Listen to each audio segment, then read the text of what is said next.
So we're going to make zucchini loaf now. It's a great thing to do if you've been growing zucchinis in your garden and you've got extra zucchinis. This particular recipe uses a multitude of different fruits and vegetables to help maintain the moisture and a nice consistency and texture. So we're going to start with 2 eggs. These are going to go into the mixer.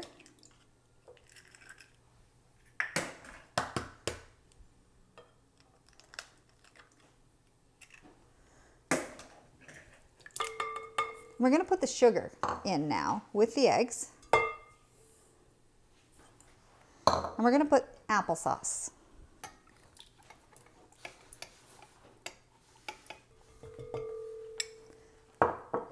So let's start these going while we get the dry ingredients ready.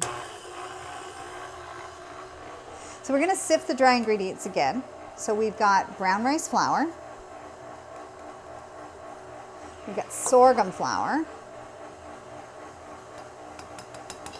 Oops. We've got tapioca starch.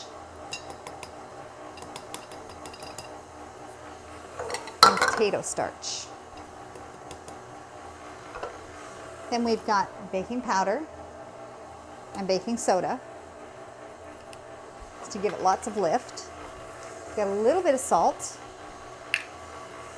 And we're putting spices in. So we've got cinnamon, and we've also got nutmeg. So by being able to add these now, while we're sifting, it incorporates the spices right into the rest of the dry ingredients. There we go. So we also have our ground walnuts, which we're going to add. And we have our dry ingredients. So let's add those to the mixer.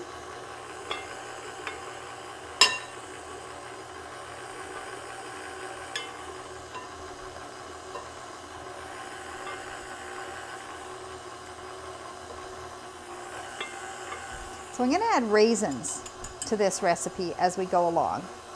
And whenever I add raisins to a gluten-free recipe, I like to soak them in a bit of water first. So you can see that the raisins are plumped up, they're a little moist. If you don't do this, what tends to happen is that because the raisins are so dry, they'll draw moisture out of the other parts of the cake.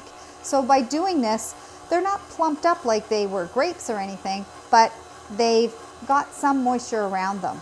So we can put those in now. Let's also put our zucchini in. As you can see, the moisture, it's starting to get thick. And adding the zucchini now, you'd think that by adding the vegetable in, that it would just get so much thicker. But there's so much water content in the zucchini that it doesn't really do that.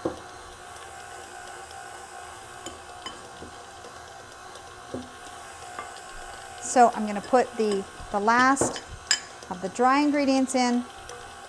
Then the last thing we're going to put in is oil.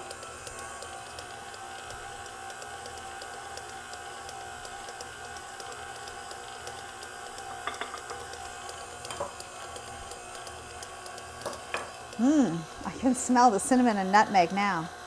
So we're just going to let that go for a minute.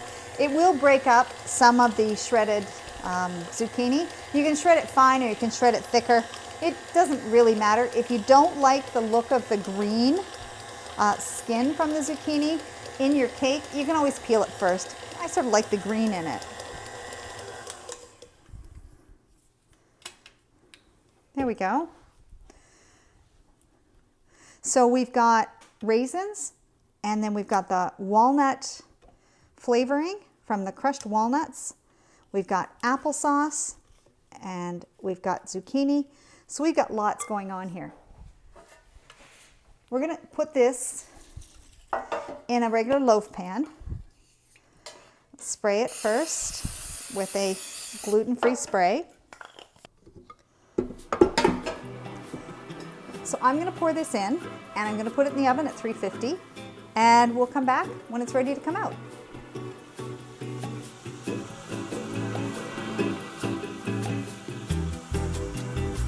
So here's a zucchini loaf. After it's come out of the oven, it started to cool. It's still a little bit warm. I had lots of batter, so I was able to make some of the small loaves as well. Let's try and cut this one. You should really let it cool first, but I just can't wait. Oh, look. You can see the little green flecks in it. I really like that look. It's curious. It makes you think you're eating something healthy. And you are, because there are vegetables in it. It's got a nice even crumb to it. And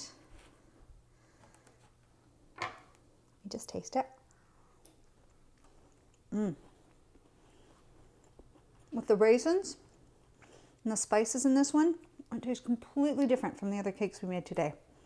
It's a little bit sweeter. It's got a really nice chew to it. That's lovely.